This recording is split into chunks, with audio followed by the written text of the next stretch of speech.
Yes. Good evening, everyone, and a very warm welcome to this evening's program.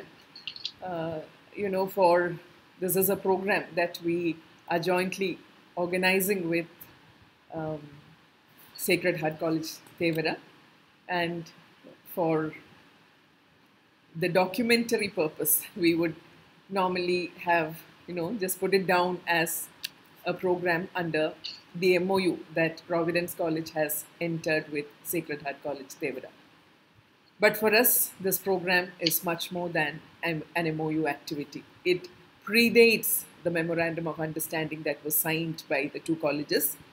Ever since the essay, The Voice of the Documentary, found its way into the syllabus, we have been thinking of organizing a program and looking for the right resource person, a person who would be able to shed academic light on the documentary as a practicing filmmaker. And that is why we are here right now. Um,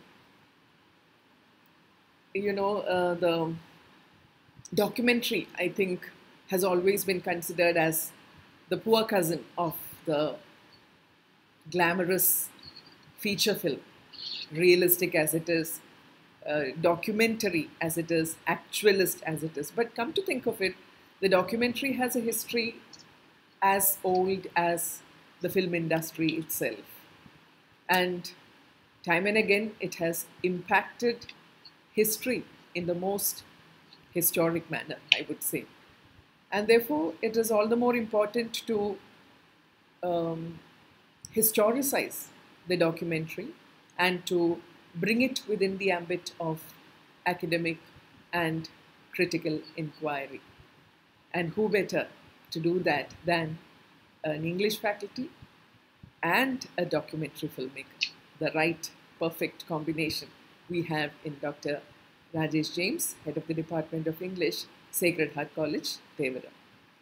And it's a great honor, sir, to welcome you on behalf of everyone, the staff and students of Providence Women's College.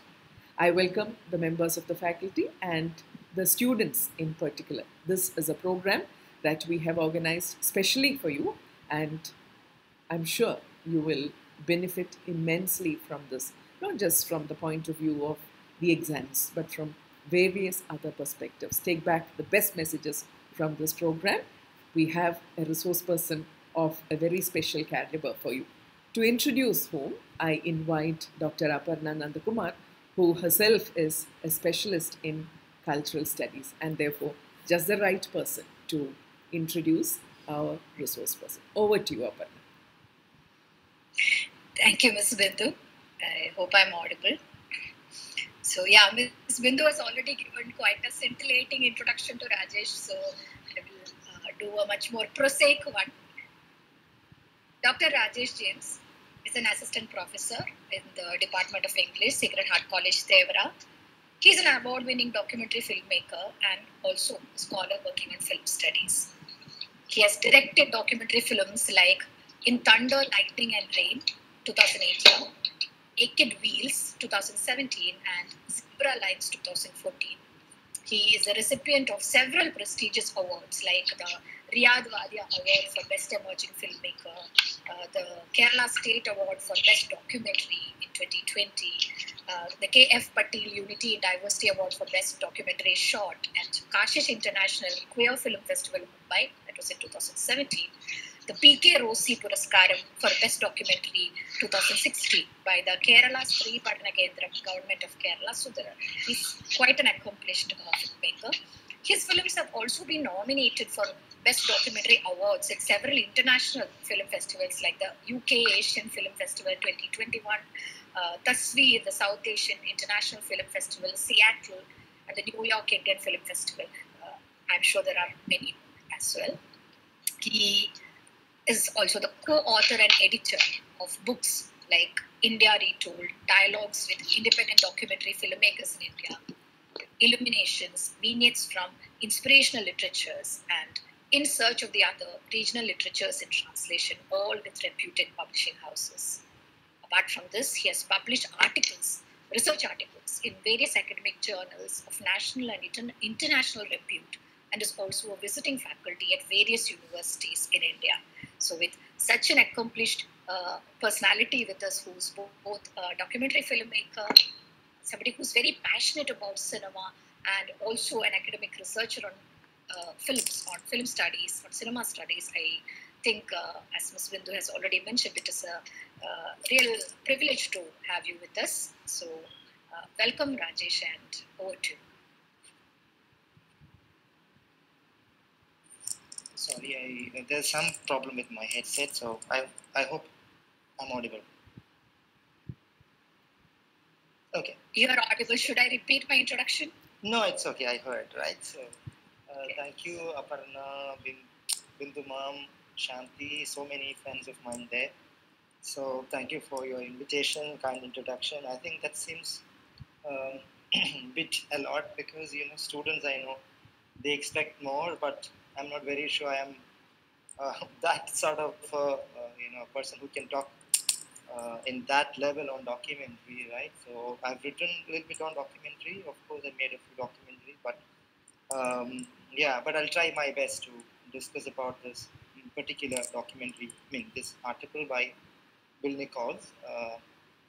Yes, when Bindu Ma'am called me and asked me to do a podcast on this article, I thought it would be very nice to read this article, especially this is one of Bill Nichols' early article, right, which came out in 1982 in University California Press run journal called Film Quarterly, which later became a very important article as far as documentary study is concerned. So that was my what you call a decision in a way to study myself.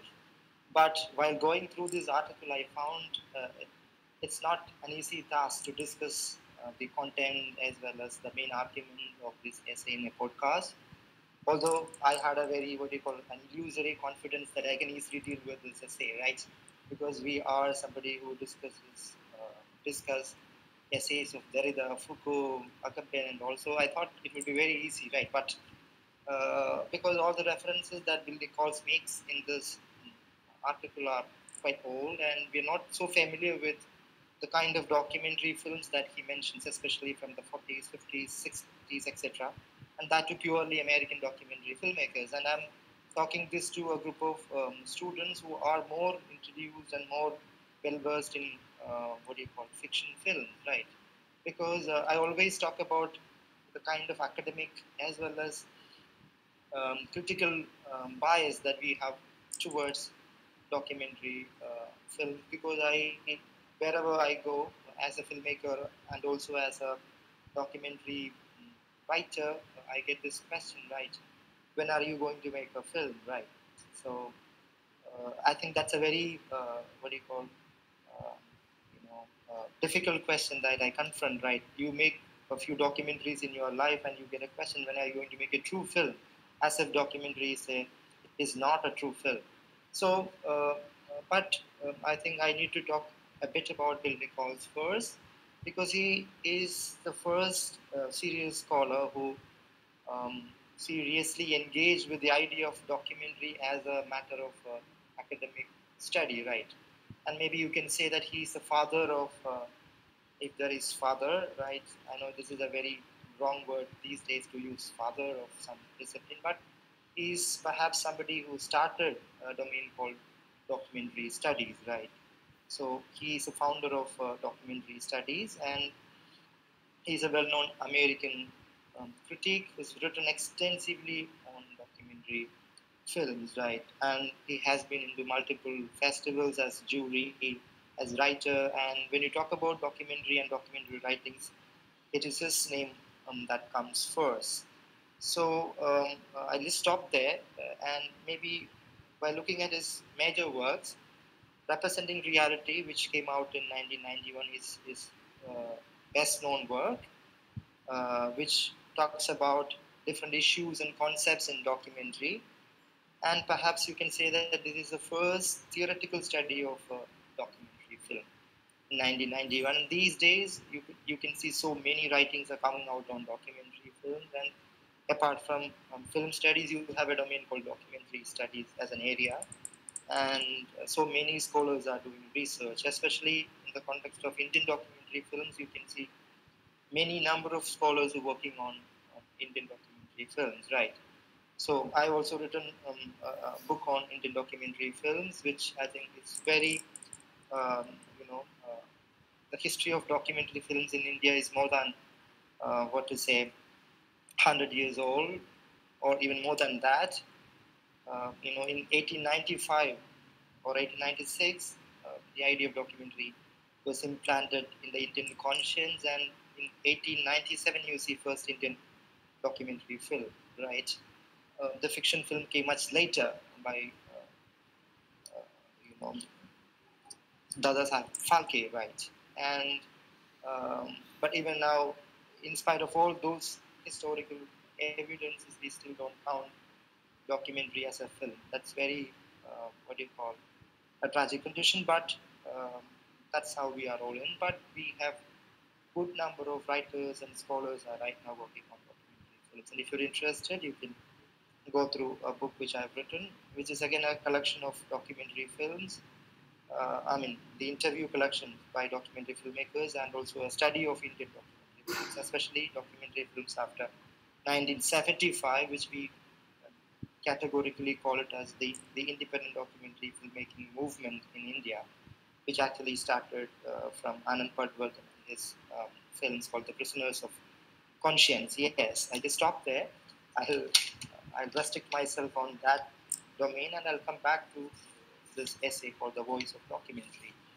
So before we begin, I think I should speak a little bit about uh, documentary, who coined this term called documentary, and also different types of documentary first, then we'll get into the essay proper.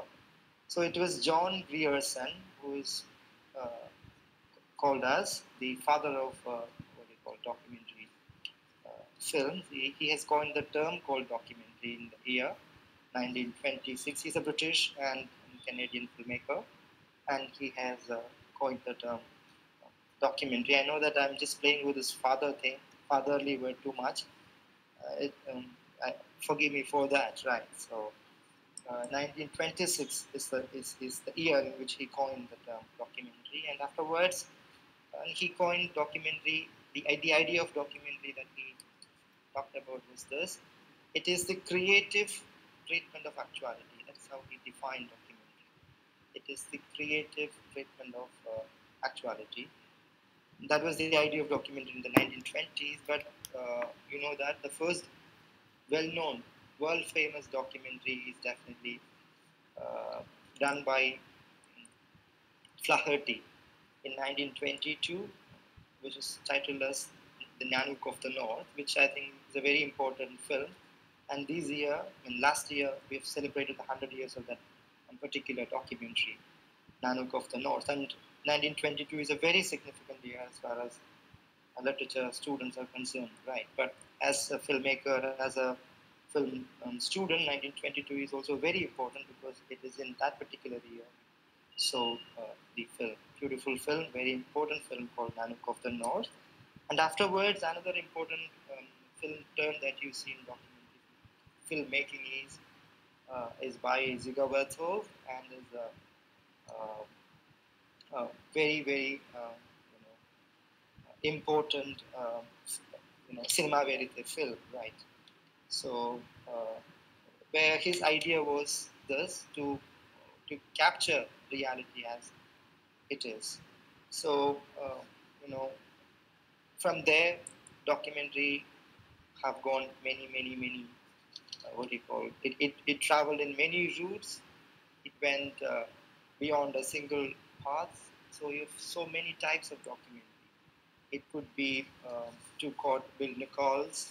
It could be voice of God documentary. It could be cinema verite documentary. It could be interview-based documentary. It could be observational documentary, etc. In 2010, Bill Nichols has written a book called The Introduction to Documentary, where he speaks about 6 types of documentary. Right. This essay, The Voice of Documentary, he only talks about 4 types of documentary, and he calls it as styles, 4 different styles.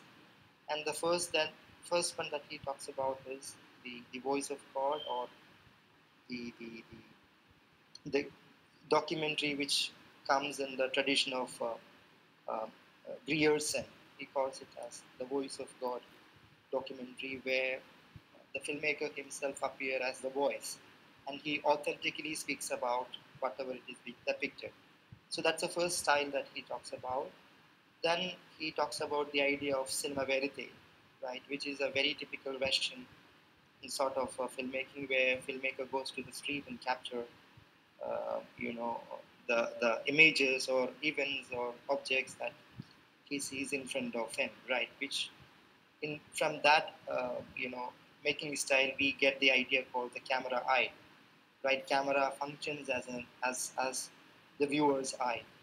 Then he talks about another kind of a documentary style, which is called the interview style documentaries, where the, the different people come and talk directly to the audience. And the last style that he talks about is the, the self-reflexive film, right, where the filmmaker exposes the tools, the themes, as well as the whole, what do you call, the apparatus of filmmaking, right? So, which breaks the idea of realism in documentary filmmaking. But this is, as we all know, this is an essay which is written, or which was written in 1982. So he, in this essay, he talks about only 4 types of documentary films, 4 styles of documentaries.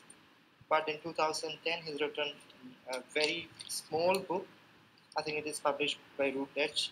Maybe it is available in your library. It is called The Introduction to Documentary, where he speaks about 6, styles of documentary, right? Not just 4, it is 6. I'm just quickly going through it: poetic, expository, observational, participatory, reflexive, and performative, right? So you can Google further on it if you are interested in documentary studies. These are very, very important, styles and classifications, where these days everybody talks about it. So uh, I think I'll just begin my analysis with the word voice in documentary filmmaking. So he differentiates the idea of voice in documentary, although he discusses different types of documentary at the beginning of his essay. He also focuses on the idea of voice. What is the meaning of voice in documentary? Is it the style, or is it the content, right? So he makes that differentiation uh, while he begins the idea of a documentary. So I hope my introduction regarding documentary was okay, right? It was. I know that it was a bit quick. We don't have much time, that's why I was just going quickly. But if we had time, I could have definitely talked about the history of documentary films, what do you call, in a detailed way. Maybe some other time we can think of. I'm sure that this essay might be part of your degree syllabus, and I know that basically as a student, I know how do you approach this essay, perhaps to get through the exams. Unless you love this medium, I think that kind of an engagement is not much necessary, right? So let's begin the essay and let us discuss the key points of this essay. I know that we have only limited time, and I also find it very difficult to summarize the core arguments of this essay in this limited time, because he gives an extensive list of films, like so many films. I haven't seen all the films since mom has called me. I tried to watch some of the films, not every one, not every films, but I could complete a few films. But this is a very interesting essay, and also it needs your lot of time to watch the films, then to come back to the original script and revisit his descriptions. That is the best way to read this essay, but that is not possible. But I'll just give you the basics of it. Okay. So he begins this essay with with a with a reference to the general idea of documentary, right? He says it is worth insisting that the strategies and styles employed in documentary, like those of a narrative film, change. He says that documentary is not so singular, it's not homogeneous, it's very diverse, right? A documentary which is made on a historical theme would be different from a documentary which is made on laborers, right? So if you look at the history of documentary films in India, the early films were, we call it as news reels or actuality films, which either documented certain historical events, like during the British period, it could be the March of the Army, or it could be the welcoming party of the kings and queens, etc. That could be the first way, as we understand documentary as documenting something. That is the first meaning of documentary in the Indian context. We are documenting something, but the meaning of documentary changed over these years. It has got a political meaning these days. A film like All That Breathes by Sean Exen, which is right now in the Oscars, which is going to happen the second week of March, I'm sure. That film is going to get Oscar award this year. Such a beautiful film. It's not a documenting thing, it's more of a creative, critical, and a very self-reflexive kind of a film. Very beautiful film, very engaging film. Yeah, so what I'm trying to say is that documentary is not homogeneous, it is very diverse. The theme that it discusses varies from history, politics, personal, and also the styles are quite different. It could be, the documenting thing, as newsreels have done, as actuality films have done, or else it could be, what it called, nationalist films, like the films division films, which rather propagated the idea of nationalism. You see so many films which made after the 1950s and 60s, which talked about, the glory of India. We call it as nationalist films, or which talked about the natural diversity of India. We call it as the environmental films, or which has a tourist, eye in it, and or the political films of the 1980s, which rather critiqued and questioned the very idea of India as a nation, like the films of Anand Padwardhan, or in the 1990s, you see so many filmmakers who expose the idea of making films. For instance, you see films of Sabadevan, or films of Paromida Bora, or so many Indian filmmakers these days exposes the very idea of making films. We call it a self-reflexive film. So he continues. I was just giving you some examples, right? The comfortably accepted realism of one generation seems like the artifice to the next. The realism of one generation is not the realism of the current generation or the coming generation. I think that's quite true also. Or the so-called experimental films of an age is not the experimental films of another age. For instance, the shock that we had when we read or watch the performance of Waiting for Godot is not much there when you see second time, third time, or fourth time, right? So I'm sure you might have studied Waiting for Godot, and you know how that performance, the mood, the impact of the performance have changed over the time. So is the case with documentary also. The sense of realism have, uh, have changed over the years. But documentary, as we see in the term, in the documenting sense, have got something to do with this word called real, as if they are documenting things as it is happening to us. So, but he wanted to problematize the idea of documenting things, because realism is not static, it is evolving, it's a fluid concept. So with this introduction, he says it's very wrong to think that documentary is very homogeneous. It's just a singular, what do you call, style of filmmaking, maybe just to represent, or not to represent, but to capture reality outside. And of course, he brings this idea called very similitude, which is very, very important as far as documentary theory is concerned. Like, how do you film an event that is in front of you, or an object in front of you? Of course, then the idea of verisimilitude comes. So some way he wanted to disentangle the idea of reality or realism or verisimilitude from documentary, and he is arguing that there are at least four major styles in documentary. Imagine this was written in 1982, but afterwards, so many other styles also evolved, right? So the first style that he speaks about is the voice of God style, and he says this is the direct address style, where the filmmaker films certain things and of course he comments as an authentic authoritative voice, which is a very old tradition where you see the filmmaker assumes the role of a god who has an authority over the things that falls under him, right? Where he comments, right? Like the typical documentary, the news reels that you see on India or World War or any historical events, they follow this voiceover or voice of God style.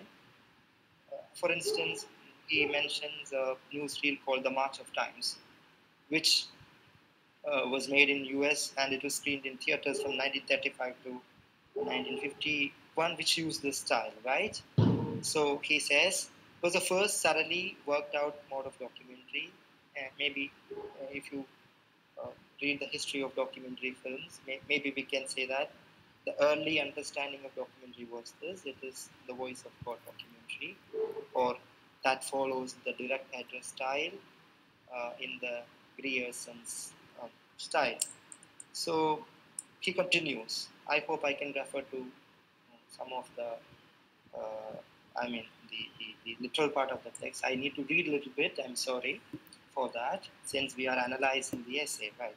So, as befitted school whose purpose were overwhelmingly didactic.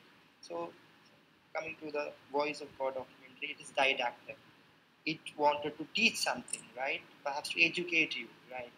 So, the Western documentaries, for instance, on India or on Kedarnath or on Ganga, they used to follow this style, right? Like they talk about, they visualize certain things at the same time they all make a commentary. So the impression is that the filmmaker knows everything and he's using it as tool as a tool to teach the ignorant viewer, right? So that is the mode of voice of God documentary. In many cases, this narration effectively dominated the visuals, though it could be in films like these are all films which we mentioned. Maybe if you are interested, maybe like The Night Mail, Listen to Britain, etc. Right? Of course, there are poetic dimensions to it, evocative dimensions to it, but what dominates is definitely the voiceover of the filmmaker. Right? The early television documentary also follows this style. Then quickly goes on to the next style, which is called the cinema verite style. And cinema verite style, as I said, it's the style that you see in Russia. And of course, Ziga Vertov is well known for that particular style. He's a Soviet filmmaker, and of course, the name of that film is A Man with a Movie Camera, right? Yes, a man with a movie camera, and his interest was this to go to the streets, capture reality as it is. So the cinema verite is a very important style in documentary filmmaking, and if you are interested to refer more on to that, please try to watch this film called A Man with a Movie Camera, which is a very, very important film. And the idea is this, yeah, the the, the increase in the reality effect with its directness, immediacy, and impression of capturing untampered events in the everyday lives of the particular people. You're going to the street, you're capturing without any kind of mediation, right? No voiceover, nothing. The characters may speak or they may not speak. You just capture. It seems like it's real, right? So the cinema verite has got this idea of reality captured, right? So how this style evolved, he goes on to talk about it. So maybe when the film technology evolved, the filmmakers had the luxury of taking camera outside. He says it's the portable camera. So the portable camera and of course the discovery of sound recording things like we have these days boom mic where you can go and capture sounds, right? And the camera you can move with the camera and capture. So the basic idea of documentary is that if you have big and huge camera, it's not very easy, right? However, I mean, if your camera is very small, you can take it. You can go to any place that you want, and of course, your subjects won't look at the camera also. Imagine the camera is too big, and if there's so many people around the camera, right? The reality effect won't be much there. So the general idea of documentary filmmaking is that the filmmaker is the cameraman, right? He just moves with his own camera and he captures, right? That's why a man with a movie camera is so significant, right? So if you go instead with a huge camera, it will be very difficult. So if the camera is very small these days, we have so many small cameras like the Alpha series of Sony, right? It's very small, right?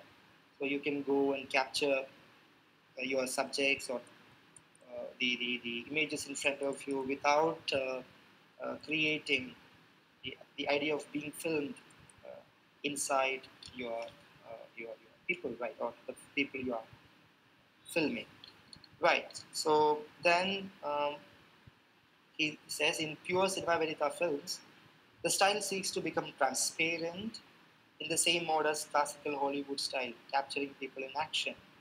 Right. So cinema, the typical cinema verite films also they exposes the idea of capturing films, perhaps to foreground the idea that the images that we see in the cinema verite films are real. So these films or filmmakers survive on the idea of reality effect. Right. It is real. Right. It's more close to real. Since I talked about the idea of verisimilitude, and that is more applicable in the style called the cinema verite style. Then he goes on to talk about, Bill Nichols goes on to talk about the third style that he calls it as the interview documentary or film or documentaries that uses interviews, right? Like so many people come and talk to the camera, right? So he says, and so in the past decade, we've seen a third style which incorporates direct address, characters or narrators speaking directly to the viewer, usually in the form of interview. Right? So the difference between the first two styles is this: in unlike the interview documentary, in the Voice of God documentary, the cameraman goes and he captures it, but the characters or the people or the objects that he captures never addresses directly to the viewer, right? You feel like you are looking at it. It's just an observation. You're observing it. But here, in the third style, the subjects confront you, right? He or she speaks directly to you, right? So there is an intervention. There is an interaction between the viewer and, of course, the subjects felt, right? So the interviewer talks to you as if you are a living being, right? So yeah, because since I use the word living being, because when you capture this style, the problem is that you can't imagine that there will be some audience, but the speaker will be talking to camera as if he's talking to the whole world, right? So, uh, so that is the third style. In a host of political feminist films, witness participants steps before the camera and tell their story. for instance, in the 1980s, you see a film collective in India called the Uganda Collective, where filmmakers like Divadan Raj, they've gone to the laborers, and of course they pictured the working women, and of course they started talking directly to the camera as if they are individuals. The Voice of God documentary, on the other hand, was just observational, right? Making them as objects. The Verite was rather just like a photographic uh, machine. They were just capturing reality as such. But here, the object speaks as individuals. The subject speaks as individuals. You see a film called Tobacco Embers by Uganda Collective. I'm, you know, so many writers have written about Uganda film collectives, but interestingly, Nicole Wolf has written so much of so much on this movement, where you see the ladies of the 1980s. They are working and they are talking about all the struggles that they are going through, and perhaps uh, since there is a word called feminist films, if you look at the history of feminism in Indian films, perhaps Uganda collectives and the attempt of Deba Telandraj could be called as the first attempt of what you call feminist filmmaking, right? So, so in that sense, this particular style, called the interview documentary style, was popular at some point of time, and later, of course, he goes on to talk about the fourth style, I mean, Bill Nichols, and that is called the self reflexive style. Most recently, a fourth phase seems to have begun, he says, films moving towards more complex forms where epistemological and aesthetic assumptions becomes more visible. So when you talk about the epistemological, it is more of the content part. Documentary in the earlier period was believed that it is just one way of filmmaking, as I said before. So your focus falls more on the content. Just capture things. That's it. You're just documenting things. But how do you document that? That is not mattered, right? But on the other hand, with the emergence of this style, the aesthetics of documenting things also matter, right? How do you capture? How do you document a thing, right?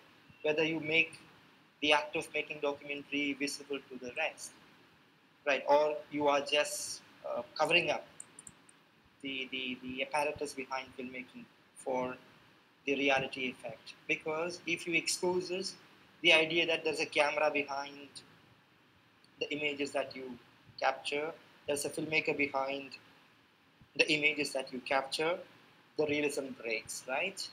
So self-reflexive filmmakers, they wanted to break this, the so-called idea of realism. And that's why Bill Nichols uses this word called the epistemological and the aesthetic assumption. They make it visible, right?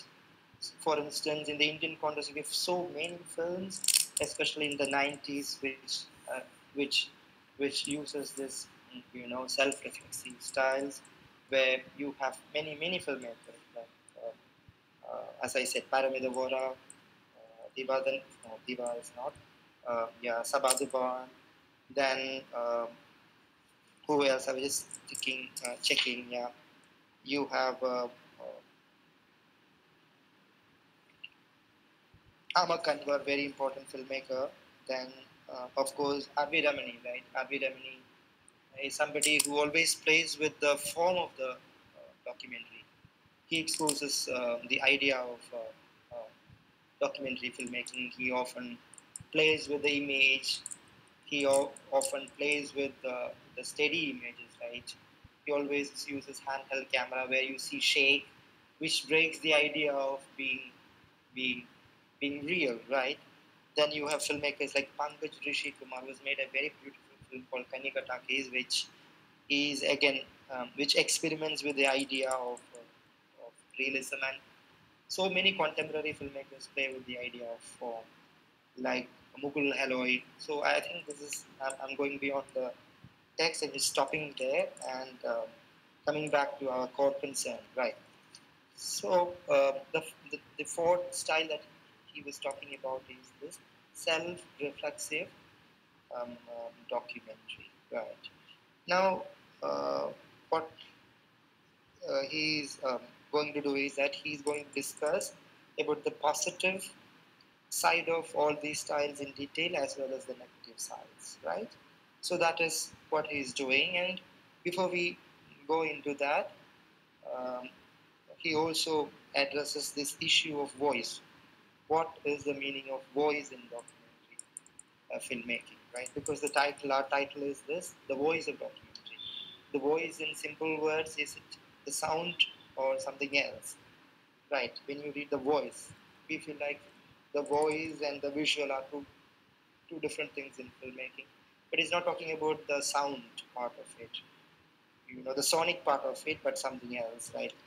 So, any questions, friends? Right? If you have a question, or I know that I'm just going quickly, and so many things come in between. It's not a very organized sort of a lecture. It's not a class too, because I'm talking to you as images. That's also quite interesting. Where I see my own performance on the screen, which is very self-reflexive, right? Um, where I also make critically and reflectively talk about my own class, which is also seems like very reflexive, self-reflexive, right? So, if you have a question on this, like I would definitely happy to comment on it, or else we'll address this question called "What is voice in documentary filmmaking?" according to Bill Nichols. Then we will discuss the further points points in this essay. Bindumam, is it okay, right?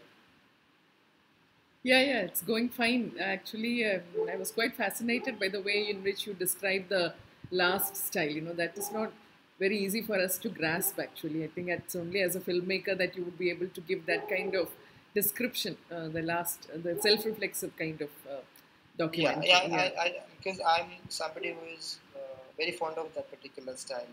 Because I'm just into the last stage of my new documentary where we've shot a community in Fort Kochi. Then uh, the film moves on, and suddenly we we exhibited the film, right? We exhibited the film in front of the community, and we shot it. And we, while editing the film, we clubbed these two events together. Like they are, I mean, the character, the people who are working there as the characters, and also we clubbed it with our act of showing the film to them and their comments on the film inside the very same film, right? So, which is basically we are deconstructing the very idea of documentary, right? Yeah. Where you don't know which is real. It is real at the same time, which is also breaking the very idea of film, right? Yeah, and it Right. brought it very close to what Solanus and Gatineau have called third cinema. It Third was very, cinema, right? very Yeah. much like Third that. cinema, yeah. Third cinema is quite different, I would say. Third cinema has a very political dimensions to it, and third cinema falls, especially if you talk about third cinema, you have somebody like Anand Padwardhan who is making films with a very definite political purpose to it, right? So it comes in the Marxist tradition, right? So it has a very political motive behind it. It has got some reformist dimension to it. It is revolutionary. It Yeah. seems like camera is your act of filmmaking itself is, uh, you know, it's a revolution, and And the watching is also sometimes, the screening is a sometimes revolution. screening is Yeah. also, and where Solanus uses this idea of guerrilla filmmaking, Yeah. right? You are working against the state. State is going to catch you, but you're working as a very sort of a revolutionary, and you're challenging, right? No, And apart Patricia from that, Guzman also is their makes style self-reflexive? Or, I mean, the hours of no, the their style is not song. Oh, self-reflexive because somebody like Anand Patwardhan is against that style, right? Right. So there are conflicts, there are arguments, there are debates among the filmmakers, I'm saying, right? Because he says, I'm not thinking about the styles of my film, right? My purpose of filmmaking is directly to engage with the events of then and now, right? That's what he says. It could be direct address, it could be what you call interviews, but I'm not thinking about the form of film. My idea is to revolutionize, to criticize the oppressive regime, right? So you won't look at the aesthetics, right? Right. You won't look at the format of your schooling, right? So Thank anyway, you. Thank you. friends, I hope it's okay. Students are there. I know that, right? Now we'll get into the Shanti. You can also talk to me, right? If you feel like commenting on some of those points, right? Anyway, we move on. What is the meaning of voice in documentary? By voice, Bill Nichols means something narrower than style. He says it's connected to the idea of styles in documentary. We talked about 4 styles, you remember, and voice in that sense is close to that. And he says when you use the word voice, it's much more deeper, it's much more narrower. So he's taking the concept voice and analyzing it vertically, and he says voice is that which conveys to us a sense of text social point of view. So when you're making a film, so voice would mean what is the social point of view of the film, right? What kind of a point of view that film foregrounds. For instance, when you make a film called Ramkena by Anand Pradwardhan, what is his intention? Like when you make a film like Final Solution by Rakesh Sharma, what is the social point of view? Perhaps to document what happened in Gujarat in 2002 and also to expose the oppressive regimes, right? So there should always be a social point of view behind it. For instance, a film like Battle of Chile by Patricio Guzman, what are you going to do, right? You are documenting the oppressive regime of Chile, right? This year there was a film in Ifi. I think this again by Patricio Guzman, where he's documenting the new revolution, the new pink revolution which is happening in Chile, right? So he says, by voice I mean the social point of view.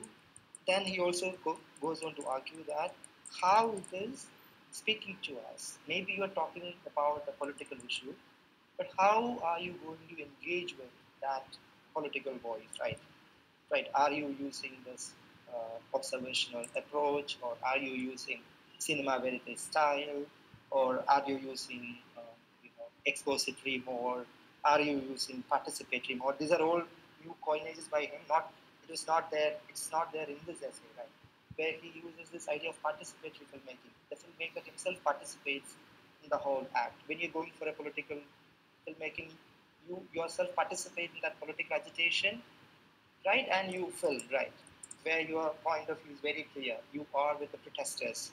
But if you are making an observational film, you are distanced.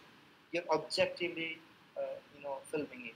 But if you're making a participatory film, you are participating. You are, you are filming as well as you are, what to say, you are calling slogans along with the protesters, right? There's so many films like that in India. uh, for instance, if you are talking about the cinema verite film, you have a film called Shit by Amuthan, where he is, literally depicting the horrible condition of Dalits in Tamil Nadu. If you want a participatory film, you have a film like Kakuz by Divya Bharati, where she is, as an activist, she is, witnessing so many Dalit atrocities in Tamil Nadu, and of course, along with the participants, she is trying to pull out the issues and also calling out at the oppressors, right? So that could be how you are speaking it. That could be the voice of documentary. And the third point that he is talking about is how it is organizing the materials it is presenting to us. How are you going to organize it? For instance, if you're watching a film like Final Solution, it's a, he's connecting it with um, with Hitler, and of course his mission of eliminating Jews. So automatically, what happens is that when somebody else, especially a foreigner, watches this film, he could easily connect what is the point of view of the filmmaker and how you are organizing the whole issue of murdering Muslims in Gujarat. He very artistically you know curates it with that of what happened in Germany, right? So, and that is perhaps the reason why a film like Final Solution got a Silver Bear in Berlinale. It was a festival which is completely dedicated for fiction films, right? But Rakesh Sharma got an award, right? So what I'm trying to say is this: how do you organize the materials that you have with you is also very, very important. That is also, you know, that is also the meaning of the word voice. Maybe you can use so many photographs or documents like written records, not just the images, right? Perhaps to substantiate your point of view. So, in this sense, voice is not restricted to any one chord or feature such as dialogue or spoken commentary, right? So, what what I'm trying to say is this: the meaning of the word voice is not restricted to dialogue or spoken commentary. It is more close to the style of documentary filmmaking. Voice is perhaps akin to that intangible, Moyer-like pattern formed by the unique interaction of all film scores, and it applies to all modes of documentary. Perhaps put it in simple words, voice refers to the style, all the codes that you use in your films, perhaps to communicate your point of view, right? That is the simple meaning of the word voice. Okay, right. So um,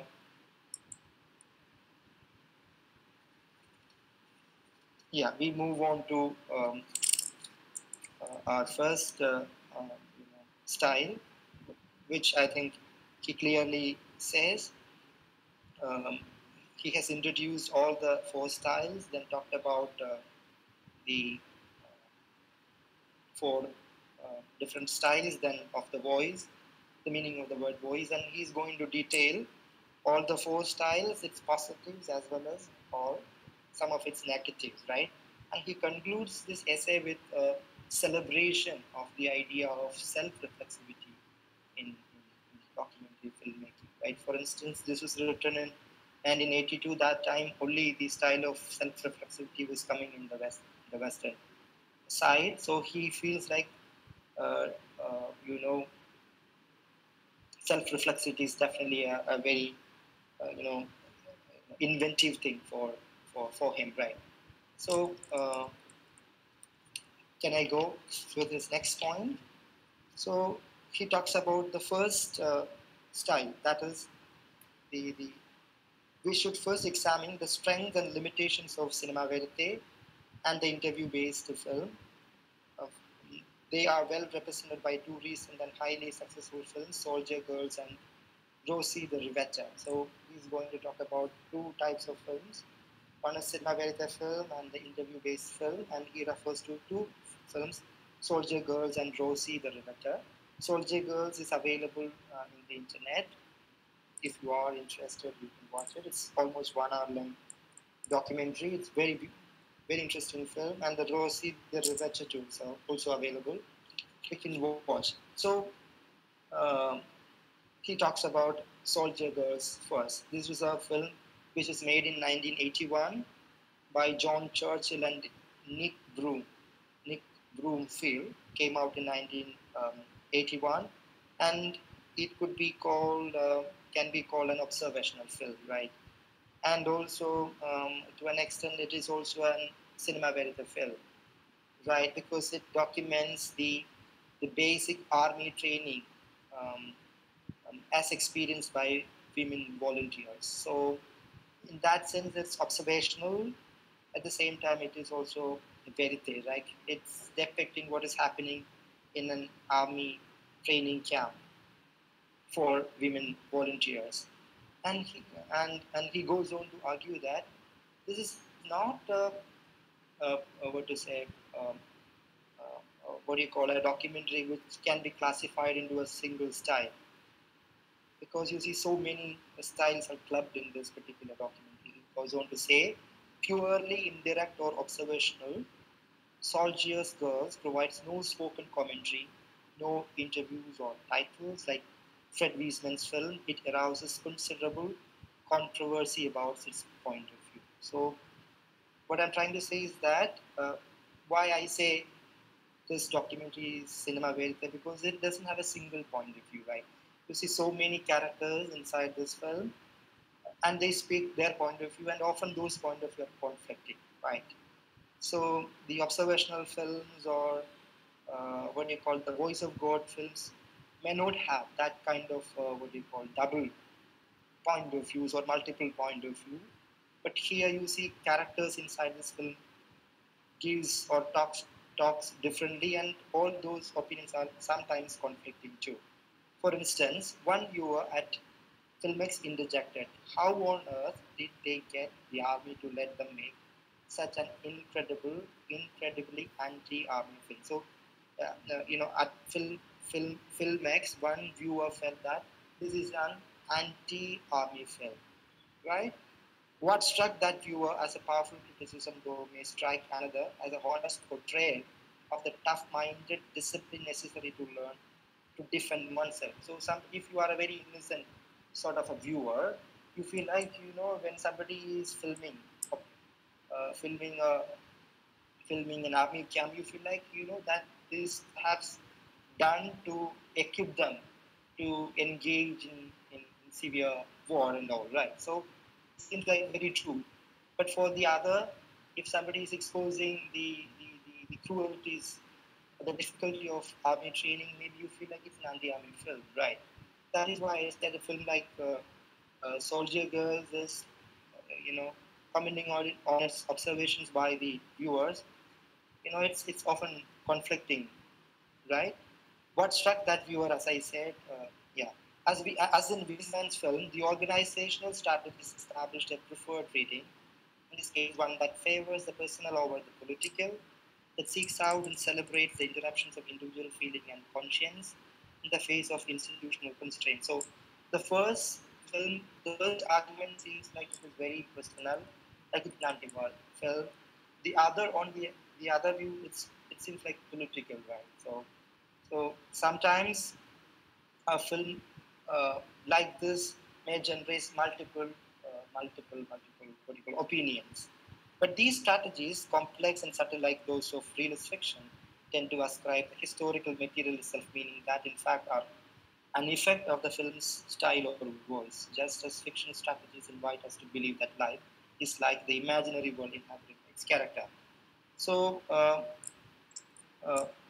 so what in this paragraph, I'm just trying to summarize what Bill Nichols speaks in this paragraph.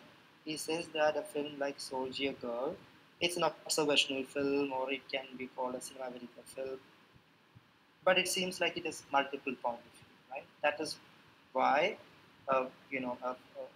two viewers read this particular film differently, right?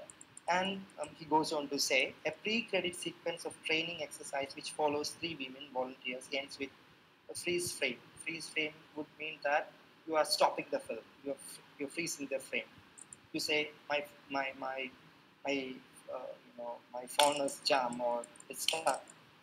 So that's a technique where the filmmaker's interest would be this. The audience wants to focus on that, or that particular image is so crucial to this film. Then another style that he refers is the irisin, to isolate phase of each film. Irisin is a very old technique in Hollywood film, especially in the Mickey Mouse cartoons you might have seen, where the full screen goes and it goes in round and it ends, right? The typical Mickey Mouse image, right? So the interest is that, the intention of the filmmaker is that he wants to focus on the image of a single person, like this. It goes and off, right? He wants to, it may be, say, just like you're zooming your camera, you are focusing on somebody's face. You want to isolate that image from the rest. That is why that particular style has been used. So, uh, yeah, similar to classic Hollywood style, vignettes used to identify key actors, the sequence inaugurates a set of strategies. Many films are mentioned. It is characterized by a romantic individualism and dramatic fiction-like structure, but employing found stories rather than wholly invented ones of Hollywood. I'm just quickly going through that. Anyway, in this particular film, so many filmmaking techniques are used, perhaps to communicate certain idea of documentary, certain idea he wants to communicate. But as I said above, the idea which the filmmaker communicates may appear differently to different viewers. So that is one thing that you see in observational documentaries. In an extraordinary and epiphany, as in all of verite, tough-minded drill. So this is again an instance from the film. In an in as extraordinary an epiphany as any in all of verite, tough-minded drill sergeant Abing breaks down and confesses to Private Hall how much of his own humanity and soul have been destroyed by his experience in Vietnam. By such means, the film transcends the social and the political categories, which it shows but refuses to name. Instead of the personal becoming the political becoming the personal. Right. So here, although this can be called a military film, you see a military person who breaks down and he says that how I've been drained by my experience in Vietnam. So from we say that personal is political. Here Bill Nichols says the filmmaker tries to argue that, I mean, to communicate the idea that the political becomes the personal also here. So we never hear the voice of the filmmaker or narrator trying to persuade us of this romantic humanism, right? So the observational documentary or the cinema verite documentary which we are talking about, this, we won't see any comment from the filmmaker. Filmmaker won't comment on the style of it, or filmmaker won't talk about the message. This is what I want to communicate. He never say. But in voiceover documentary, not in voice of God documentary, the filmmaker says what you are seeing. For instance, if you're seeing a voice of God documentary, the filmmaker says this is India. Right now you are in Bengal and you're seeing so many people on the street. You see, so that's how the description goes, which is the style of news reels or the actuality films. But in this particular style, like the cinema verite or the observational documentary, the filmmaker makes no explicit comment, just like the voice of documentary, right? Instead, the film structure relies heavily on classical narrative procedures. So here he says that, uh, you know, this observational documentary follows sometimes the style of the classical documentary, such as the chronology of apparent casualty, which reveals how each of the three women. So I'm not discussing that in detail, but it follows the styles of classical documentary. But at the same time, the filmmaker never comments. He never comes on the screen and makes a comment in observation or in cinema verite style. These procedures allow purely observational documentaries to assim, assim, documentaries to narrow the gap between fabricated realism and the apparent capture of reality itself, which so fascinated Andre Bazin, right? So the idea is this: Andre Bazin is again a French film critic who perhaps paved the way for what do you call the French New Wave. Andre Bazin is somebody who has written extensively on Italian neorealism and all, right? So what I'm trying to say is this: uh, a film style like observational documentary, in some way, it tries to narrow the gap between what you capture and, of course, the reality outside, as if it is very real, right? So it seems like the film that you see is it's similar to the reality outside, right? But at the same time, the viewer who views that particular image may interpret it differently, right? So that is observational style. So the first voice of God style is this: you see a filmmaker who captures an image, then he comments on it. So it's very didactic, where the filmmaker teaches you, right, this is my point of view, you read this way. But in observational or in cinema verite style, the filmmaker definitely has a style. He has a politics, definitely. But he'll never make it explicit, as in the case of the didactic documentary of the voice of God documentary, so that the reader can interpret and read it differently, right? But at the same time, you see some kind of realism in that, especially a film like Man with a movie camera where Sigabertov captures reality as it. But Sigabertov, as we all know, he's a Soviet filmmaker. He was trying to talk about the communist ideology of that time in, in an indirect way. So, so I'll just stop there. Then we move on. Yeah. Yeah. Yeah, This excuse is me, not are you only feeling the very tired? what? It's been a long time, I guess. It's okay. It's okay. It's okay, right? I'll just try to summarize whatever matter is there. Yeah. Shanti, something to say? No, Rajesh. Okay, continue, please. Okay. Yeah. Is it boring? Right. I should ask that question also, right? No, no, no, no. Absolutely Stop. not. We are so touched by the fact that you're going into the details actually and spending so much time for us. Yeah, it's okay. I enjoy this article, right? So, and also it's very difficult to summarize those things. These are all very minute things in documentary filmmaking. So you need more time to explicate all these details, but it's okay. We'll try our way. Right. So we move on.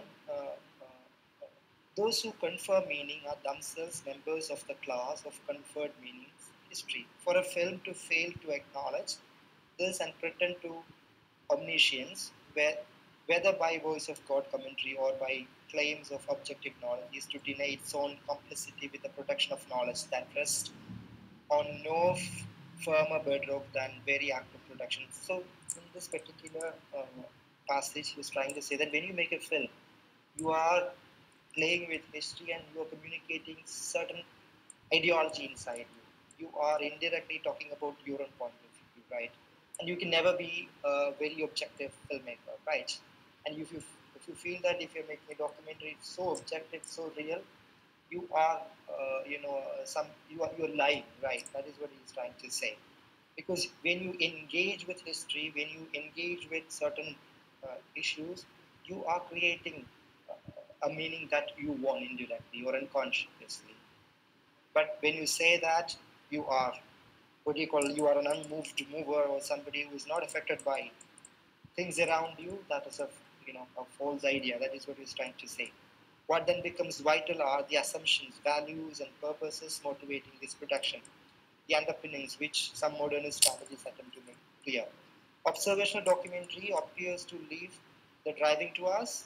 No one tells us about the signs we pass or what they do. So I think that's a core point of observational documentary. Unlike the Voice of God documentary, the documentary filmmakers who make observational documentary never forces you to believe certain things or never communicates you the idea that this is what we did, right? But it leaves to you read whatever you want to read. So that's why he says the observational documentary appears to leave the driving to us. You can interpret the way that you want, just like the person at the festival read the film as an anti-military film, can also read as this is a film which depicted very realistically the part and parcel of an army camp, like all the procedures inside the army camp, right? So one is very critical, the other is looking at this whole phenomena in a celebrative way, right? So look how those observations are three apart, right? They are often conflicting also, but um, when filmmaker says that this is what I mean, whole such interpretations end, right? So that is the possibility of observational documentary. No one tells about the signs we pass or what they mean in observational documentary. So this shift from artistic expressiveness to historical revelation contributes mightily to the phenomenological effect of observational film. So in that sense, he was trying to say that observational films are more philosophical, more phenomenological, more interpretive, more uh, it's more open to readings, etc. Right? So it's more potential. It has more potentiality as a text. You can read many meanings out of it, and he's referring to so many important films like Soldier Girls, They Call Us Misfits, Respectable Life. Then he also refers to a very important filmmaker called Fred Wiesman. His film called Model, which proposes revelations about real, not as a result of direct argument, but on the basis of inferences we draw from historical evidences itself. Yeah, I just stop there. We have to go to next film. Maybe if you have a question on this part, we will address it at the end of my lecture.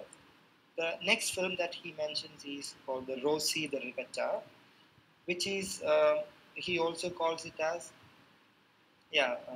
Rosie the Riveter. He goes on to say, prompted it would seem by these limitations to cinema verite or observational cinema, many filmmakers during the past decade have reinstituted direct address. So the point the problem with, he also points out there are problems with this observational um filmmaking.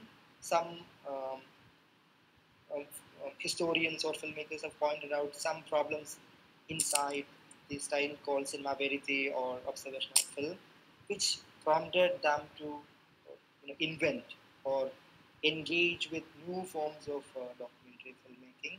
Thus came a mode called the direct address films, and Rosie the Riveter is one of such. For the most part of this is meant social actors addressing us in interviews rather than a return to the voice of authority evidenced by the narrator. Rosie the Riveter, for example, tells us about the blatant hypocrisy with which women were recruited to the factories and assembly lines during the World War II. So this Rosie the Riveter is a film which comes in the category of the interview films where the character themselves talks to you, right? Talks directly to the viewers, where the early newsreels, um, like newsreels, what they have done is, yes, newsreels on World War II have depicted the women workers, but they never expose the problems that they face, right? As if they are happy women. That's how newsreels and documentary films represented. But this Rosie the Riveter, for the first time, you see the women workers, they came out and they spoke. We were exploited, right? So that was a revolutionary change that you see in this mold. And that's how he begins this part. A series of five women witnesses tell us how they were denied the respect it granted men told to put up with hazardous conditions like a man, paid less and pitted against one another racially, because it makes short shrift of the noble icon of the woman worker as seen in 40s newsreel, right? So it counters, it questions the very idea of a noble woman worker, and they said these people exploited us. They behaved towards like a man, they but paid very less and pitted against one another very racially, right? So this is a very direct way of engaging with the people. This is a film which came out in 1942, Rosie the Riveter, and this is how he Bill Nichols exposes the idea of interview films, using the interviews but no commentator, together with a weave of compilation of footages as images of illustration. Director Connie Field tells a story of many of us, many things we have heard, only to realize we have never heard the whole of it before. So here, the filmmaker uses witnesses as speaking heads, right? We call in the contemporary terms talking head documentary, talking head. When it came out for the first time, it was very revolutionary, right? Like you gave an agency to your subjects, like the people come and talk directly to you, right? They have an agency to communicate something, right? In the 1940s, it was very revolutionary thing. Maybe in the early Indian documentaries, you see that way people sit and they talk. That is revolutionary. kind, because you see that they have an agency, they have space to talk. Unlike the voiceover documentary where the filmmaker comes and comments for them, right? So the agency rests on the filmmaker, not with the people. So even now, you see somebody like Anand Pagwardhan, uses this voiceover documentary, but sorry, this interview documentary, but he rarely uses this voiceover documentary. Right?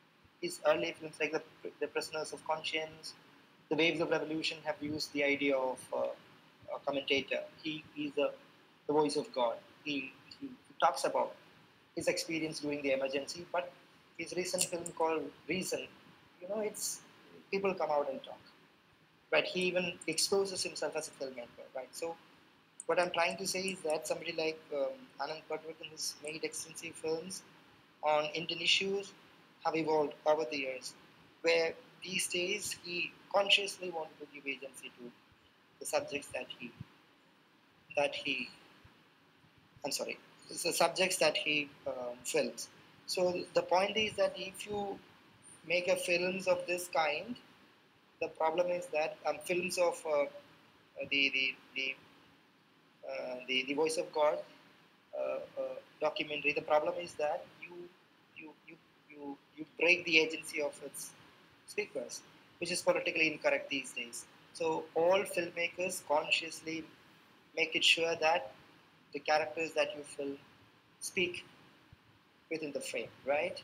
So, so in that sense, this interview kind of a documentary is so popular among documentary filmmakers in India, and they also use high-level camera. So this is I know which needs more time to talk about the styles of documentary filmmaking, which I think we can do in a different time, maybe in the next class, or if we get a chance, maybe we can talk about it.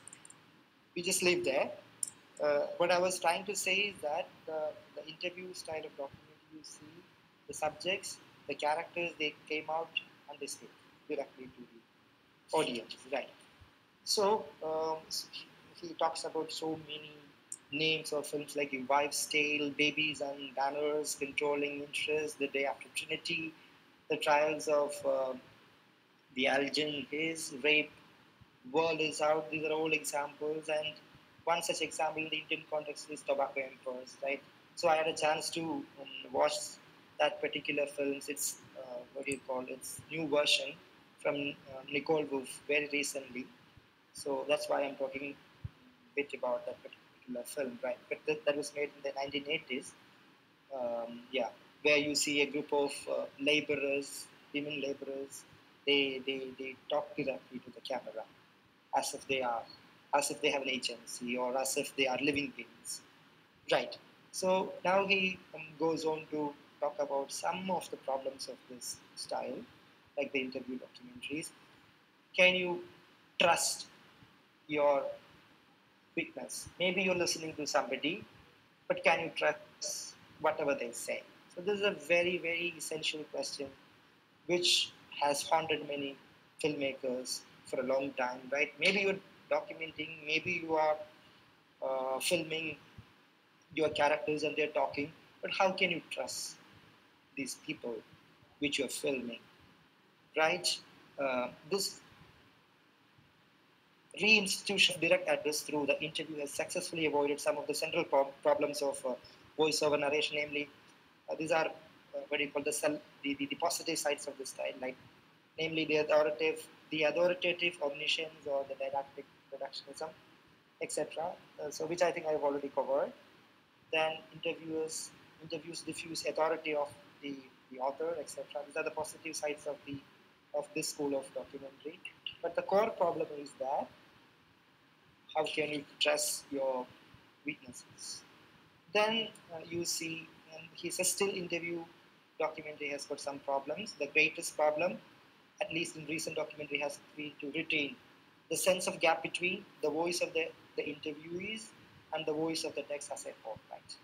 So you are filming, for instance, I'm just coming to the documentary. You are depicting somebody, maybe you are depicting, or maybe you're visualizing or imaging some prisoners right? You are taking their interviews, right? And you're making a documentary like 13, which is a very important documentary which came out from Hollywood.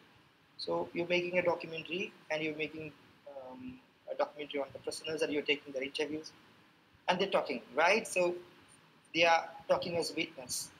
So how can you trust them? Can you trust them, right? So if you follow the interview style of documentary, right, you have to trust them, right? You have no other way. You cannot comment that they are talking wrong. No, you have no chance to verify whether they are talking right or not. So that is one problem that Bill Nichols identified in this style. Uh, it is most obviously a problem when the interviews display conceptual inadequacy on the issue but remain unchallenged by the film. So if you can't challenge those people by any means, you are, how can you say that you are doing justice to your filmmaking? So, or is there a voice you is possible for you if you're making a film on the interviews of the witness alone? So we talked about the voice, right, at the first part. Voice in simple words would mean the point of view of the filmmaker or the style of the filmmaker.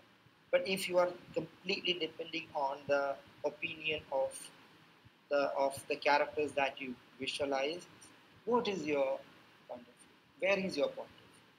So this is a very essential question that troubled the filmmakers who followed this tradition or the theoreticians who worked on this style. You have a different opinion from that of the characters that you film, or do you completely agree with the style that you or with the characters that you film?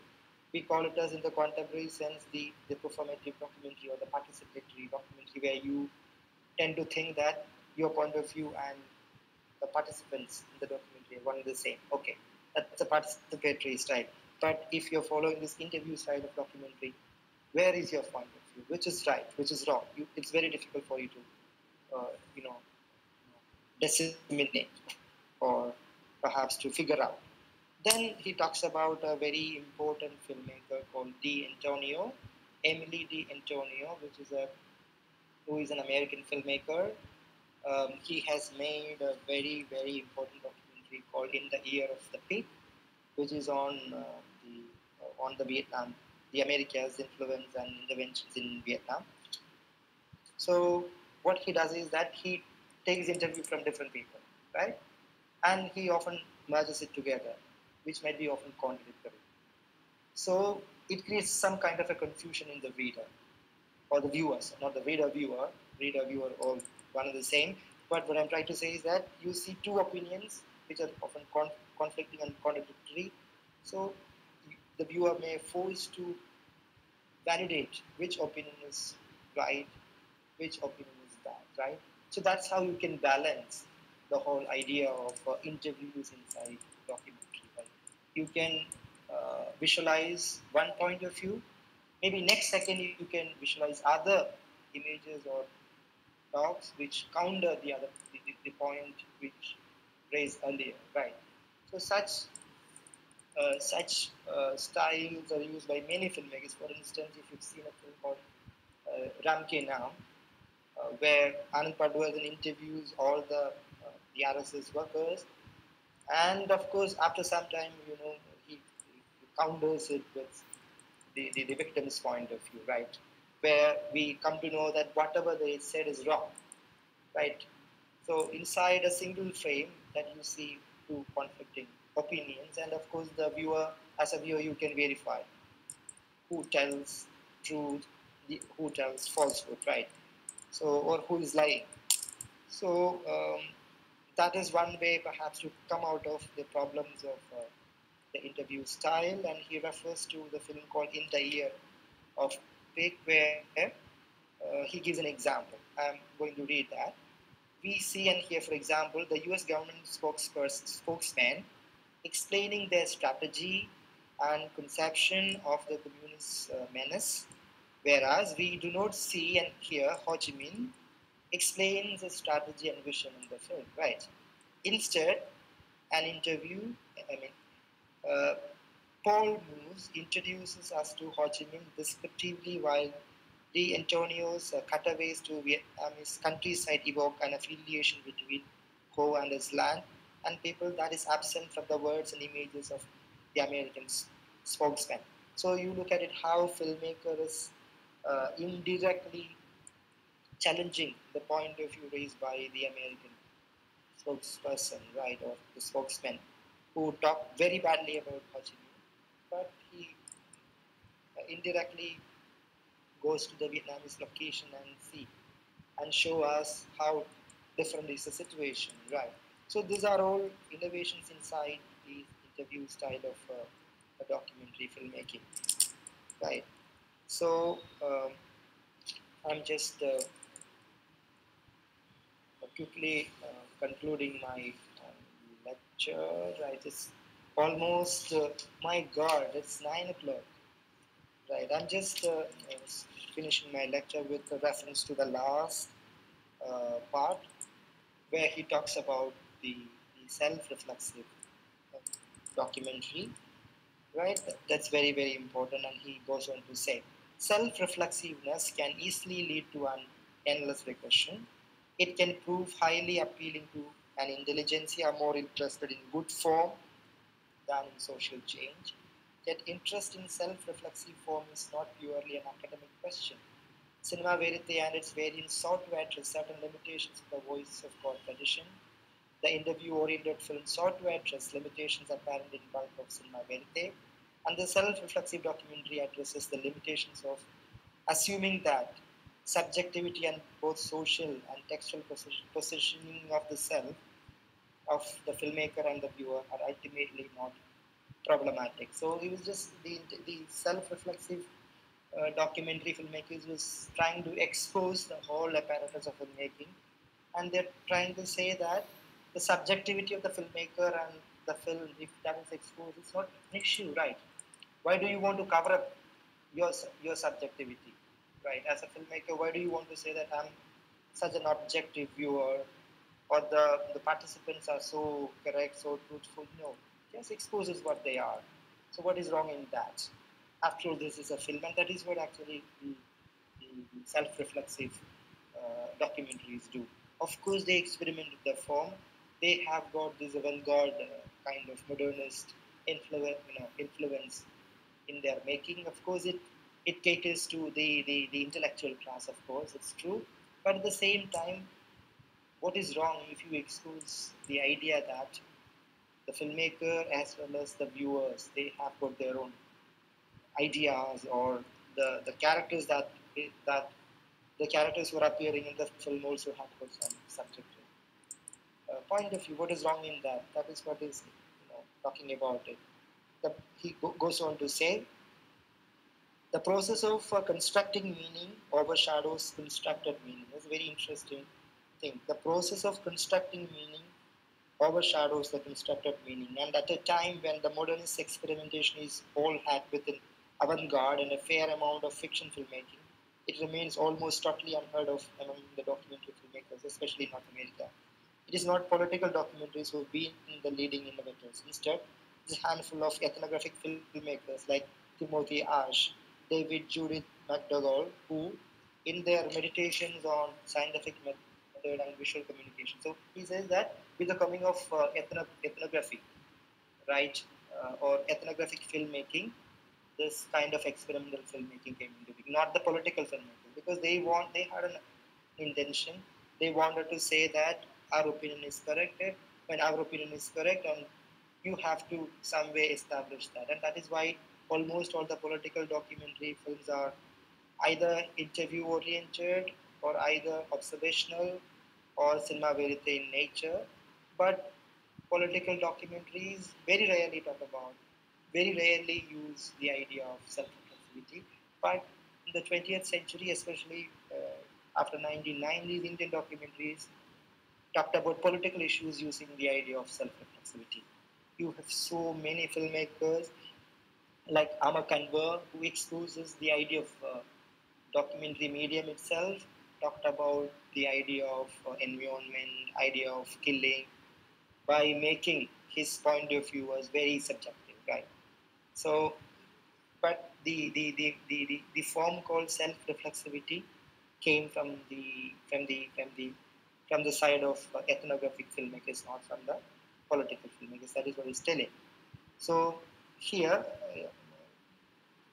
he's talking about McDougall's very important film called Wedding Camel. I think I have to refer to that film. Through Wedding Camel is a frequently observational and a very strong rooted in the structure of everyday life. The filmmaker's presence receives far more frequent acknowledgement than it does in soldiers. Filmmaker is being referred and is visible, right? Or Wiesman's film or most other observational work. Laurent, the bride's father and central figure in the dowry negotiation, says at one point, which clear acknowledgement of the filmmaker's presence. So when he films, the character talks to the filmmaker and he even acknowledges the filmmaker's presence, right? Which is self-reflexive. He says, they, Europeans, never marry our daughters. They always hold back their animals. At other moments, we hear David McDougall ask questions of Laurent and others off camera, much as we do in the Wilmer 8 or in the Year of the Pig. So, what he's doing is this. Wedding camels also make frequent use of intertitles. Intertitles, it means the written descriptions that you see on the screen. In documentary films, you see written descriptions on the blank screen, which in the language of documentary filmmaking, we call it as intertitles, right? So, which is very self-reflexive, right? The audience, in one way or the other way, feels distance from the images that he or she watches, right? He is removed. The idea of identification is lost in that sense, right? The moment a blank screen appears, you are, you are brought back to reality, right? Since we have read a lot on Laura Milby, where the idea of cinematic identification, she talks a lot. This is one way of distancing your viewer from what is being viewed, right? So, so that is one way of experimenting with the form. So what I'm trying to say is that uh, this style of documentary filmmaking, which is called the self-reflexive documentary filmmaking, is getting more popularity in the contemporary period. That is what he's trying to say at the last part of it. And he says changes in documentaries strategy bear a complex relation to history. And he says whatever you see in whatever changes that you see in history is in documentary filmmaking is very close to the events that happens at that particular time. So it is one way or the other way it is connected to history, right? Self-reflexive strategies seem to have particularly complex historical relation to documentary forms since they are far less peculiar to it than the voice of God, cinema verite, or the interview-based strategies. It is because of the historical necessity that we are having a technique like self-reflexivity, because we are living in an age of theory where we talk about the idea of relativity in meaning, subjectivity in meaning. We talk about self-reflexivity a lot in literature and in contemporary theory. So how can even somebody like, how can a documentary filmmaker can talk about objectivity in filmmaking, right? Because somebody like, Godard says every edit is a lie, right? If you edit something, it's a lie. So as somebody who wanted to question the idea of realism, filmmakers like Godard or filmmakers like the documentary filmmakers like Paramita Vora or Amar Kanwar, they wanted to bring out the idea of subjectivity. And it is because of that, he says, the idea of self-reflexivity is getting more focused these days because it's more historical, it is more contemporary, it is more responding to the current idea of reality. So I think in some way or the other way, I try to summarize the core argument of this essay. And if you are interested to read further on it, please read Bill Nichols' beautiful work called The Introduction to Document. It's very small. Um, I think it is published by Rootedge. They have written a series of, they have published a series of introductory books like this, like documentaries or theory something like that. So, introduction to documentary, please read so you get more idea about different styles that he's talking about. So, this ends with self-reflexivity, but by 2010, he talked about two more other styles, right? So I think it goes in tandem with whatever he's arguing, because documentary is a medium which is very much rooted in history and it's very much historical. As a result, the medium called documentary evolves. It's fluid, right? So if documentary is not changing, it's not moving, it's not fluid, I think it would be the depth of documentary. Since we know that documentary is still a moving medium, there has to be new forms of documentary, new styles of documentary. That is why I said a film like "A Night of Knowing Nothing" by Payal Kapadia, which was in last year's Cannes, which won award. It's it's a beautiful documentary, right? It's almost like a person, a lover who is. It's made in the form of what do you call letter, like a person is writing a love letter to a lover. So that's how it's being conceived in the context of FDIA strike. So what I'm trying to say is that so many styles are coming out. Even All That Breathes is a very beautiful film. Sure, short of it has won so many awards. But I'm trying to say that imagine the condition of fiction films in India. It reaches nowhere. Of course, it is in Oscars, RRR, but you see so many documentary films for over the years is performing very good at the Oscars, but nobody is talking about it. So that is perhaps the tragedy of the Indian documentary films. Andrea Cashel has written about it, right? He recently commented about it. This year, two Indian documentaries are contesting in the Oscars. I'm not saying Oscar is not is the best award, but it's definitely important that the Indian films has to do good in documentary films. So I remember, Shaunak's first film was in Ideas of K. Trivandrum. So he's sort of a friend, but somebody like him could make a film of that kind, and it is right now in the Oscars. So it is such a potential medium, especially a country like India. I think this medium is so important. And yeah, if you need to know more about Indian documentary films, if you need to do research on documentary films, I can suggest you any number of books if you're interested, or else if you can go through the books which I've written. It is available in LibGen or in because you can download and read it. So it's a very, very important area. So many people are doing research, not here in India, but in the West. Right. So I'm just stopping here. Bindu ma'am, thank you so much for your time. Thank you for inviting me, Shanti, Aparna. They're all good friends of me. Right. I'm just stopping. Okay. Thank you so much. It's been a marathon session, for much longer than a documentary.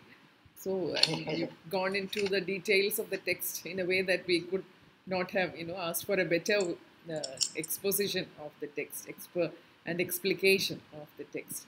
Uh, and the fact that you took time off to watch some of the documentaries that he mentions, that really adds to the depth of this lecture, or this online lecture. Uh, you were really able to shed much light on the point that Bill Nichols is trying to convey about the positives and the disadvantages of each of those four styles. I think he talks about that hierarchy of hierarchy of yes.